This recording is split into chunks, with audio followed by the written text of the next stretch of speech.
not encouraging or advising anyone to modify their firearms. This is for entertainment and educational purposes only. What's up, everyone? I got my slide frame and some small parts back from having nitride treatment done. In this video, I will cover what I did to prep these parts for treatment, which company I selected and why, the process and cost of service, then we'll take a close look at them to see how the finish turned out. This video will not contain the Nitride vs DLC discussion. I am sorry. I know some of you were looking forward to that. I'm working on it, I promise, but it will be a separate video that comes later. I don't just want to say I chose Nitride over DLC because it's more robust, more corrosion resistant, and requires less care and maintenance. That's not what I do on this channel. I want to provide supporting information, research, and sources that back up my claims. When I get around to making that video, I will come back here and drop a link in the description. These are the parts that I was waiting on to finish this pistol up. I'm very excited, and I wanted to get this video knocked out so I can move on to final assembly, including the Nitride vs DLC discussion in this video with the level of detail I want to provide would have delayed that. So let's get into it. Prior to media blasting, I went over the slide and frame and broke every single edge and smoothed every single corner with 600 then 1000 grit sandpaper. I also polished the disconnector rail and breech face. This all took me hours. I did not want one burr or one unbroken or sharp edge on this pistol. I probably didn't need to go so crazy with this because part of the QPQ process is that polishing step. It would likely be tumbled in a fine ceramic media, and that would also knock off really sharp edges and burrs, but I didn't want to leave anything to chance. In the slide serration video, episode 10, I showed that I cleaned up every serration by hand to remove machining marks. I also broke the edges of the slide serrations, but just barely, as I wanted to leave them sharper for good traction. Another thing I like to do is knock the corner off the frame near the left side thumb safety and kind of contour it into the paddle. This is the area just above the plunger spring tube. It was sitting a little proud of the paddle and I could feel it in my thumb. Not a huge deal. It wouldn't have caused me any discomfort to speak of, but building a pistol in this manner affords me the opportunity to pay attention to the little details like this. I also prepped the front sight dovetail. You can see a little arrow indicating the installation direction on the bottom of the front sight. So on that corresponding side of the slide dovetail, I created little chamfers. I will link to a Dawson Precision video where he explains this technique. It helps guide the front sight in so a sharp edge there wouldn't scrape material off the sight base and loosen up the fit. I will cover the front sight installation in the next video. I liked the media blasted finish the slide and frame came with from Chile. I emailed Matt Chile and he sent me a McMaster part number for the media they use to prep their parts. What a guy. It's a mix of fine aluminum oxide and glass bead. I bought a 10-pound bag to be used in a gravity-fed hopper-style media blasting gun. In episode 11 of this series, I went into more detail about the media blasting if you're curious. I thought it was funny, but I had a couple people comment on previous episodes like not to worry too much about the slide and frame rails because the finished service provider will blast them before treatment. The fuck they will. I did all the blasting myself. I taped off the frame rails, I kept my media away from the inside of the slide where I polished the slide barrel passage and my slide rails. I was careful not to touch the bare metal with my oily hands after blasting. I wore gloves during the whole process.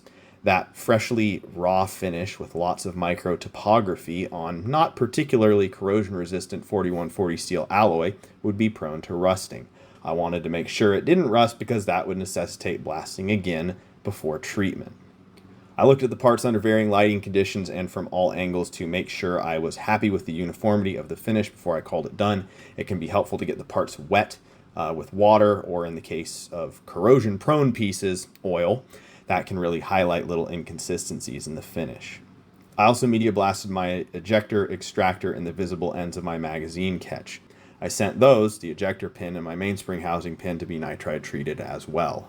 I reached out to 6 firearms related companies that offered the nitride service I was after. That is a molten salt bath ferritic nitrocarburization process with a quench and an oxidizing bath, preferably followed by polishing and another quench in the oxidizing bath. In the US, this is known by the trade name of Melonite QPQ. The first Q is always part of the Melonite process, and the P in the second Q aren't, and I wanted to make sure I got the P in the second Q, if possible, to enhance appearance and provide even more corrosion resistance. If you don't know what I'm talking about, I made a video about case hardening that includes pertinent background information. Link is in the description. One company didn't even respond. 3 others gave me the same answer, and that is we would be happy to do the slide in any small parts, but not the serialized frame because we don't want to deal with that FFL stuff. Fair enough, I figured I would run into this issue. There were 2 companies who said they would do it, Straight Jacket Armory and AB Prototype. Straight Jacket Armory was very responsive, and I appreciated their consideration. They told me they don't really work on pistols right now. I said, I only need nitride. It'll be completely stripped and ready to go. Ultimately, they said they would do it, but they didn't seem too keen on it. Like their bread and butter work is somewhere else. It looks like they primarily build precision bolt-action rifles. AB Prototype responded immediately and was like, yeah, send it to us, $100. They also build their own double stack 1911, so that made me feel more comfortable for whatever reason, maybe just their familiarity with the platform and having nitride done on these specific types of components. I went back and forth with AB Prototype before sending my parts in to get all the details hammered out. They were just fantastic to deal with, and they were super accommodating.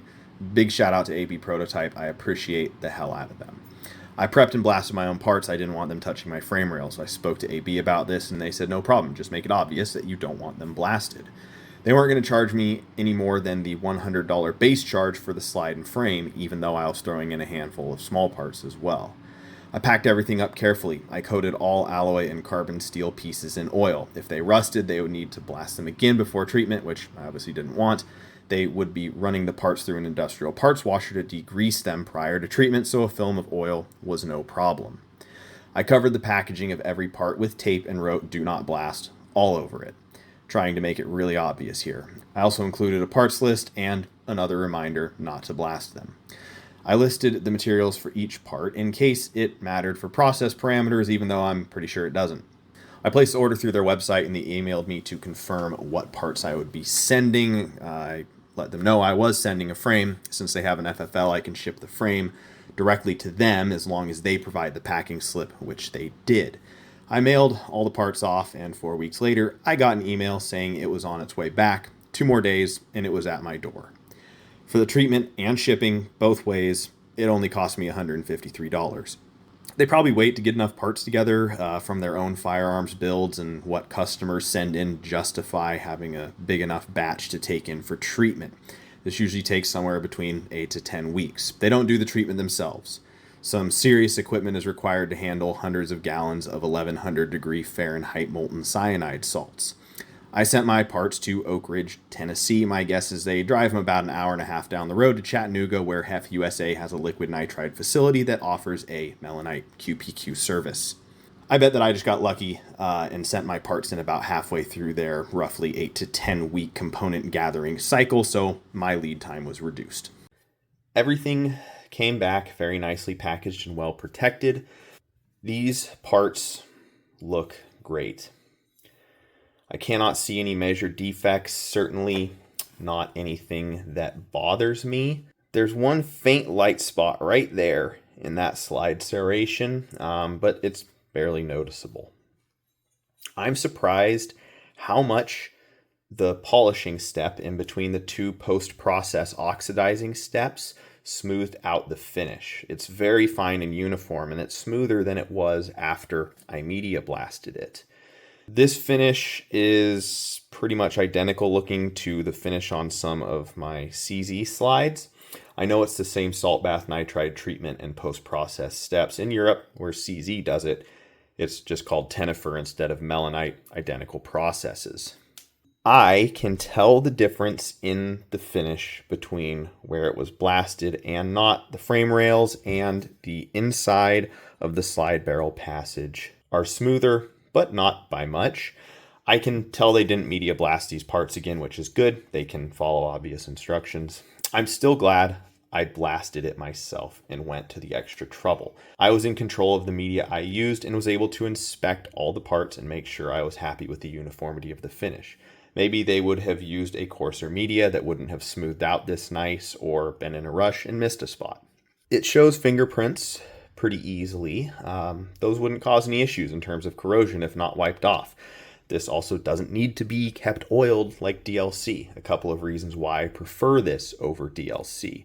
Now you could interpret that as I just neglect my pistols, which it's sometimes true.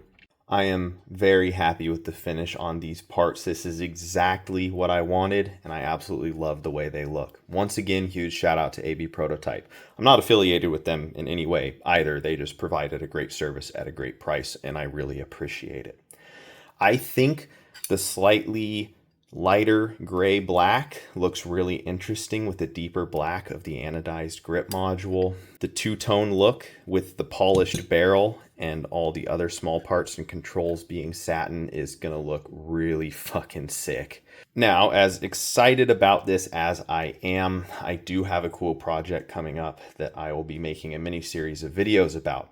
I'm getting a pistol on loan from a lovely gentleman who has a larger YouTube channel than me, and I will be prioritizing that project and that video series as I will need to get that pistol back to him in a reasonable amount of time. After that, I'll work to get the last few episodes of this series out and the Nitride vs DLC video.